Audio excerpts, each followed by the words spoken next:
హెచ్చించబడిన దాన్ని కావచ్చు, ఎదుటి వారికి నేను విలువైన దాన్ని కావచ్చు, కానీ నా ప్రభు నన్ను నిలబెట్టి కొన్నాడు. కారణం ఏంటంటే దేవుని దృష్టిని విలువైన దానిని. హల్లెలూయా. ఆ విషయం మర్చిపోతారు. పరిస్థితి ఏం పరిస్థితి అండి?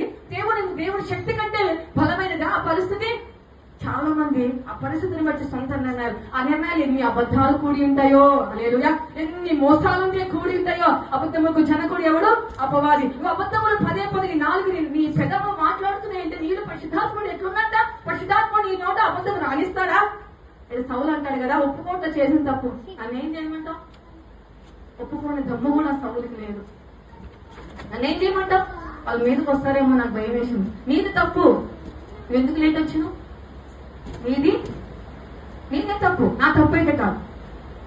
ఈరోజు మనం కూడా దేవస్థానంలో అక్షరం వచ్చినాం. ధైర్యం ఏంటంటే నేనేం చేసేది? దేవుడు తీసేయలేదు, దేవుడు చేయలా.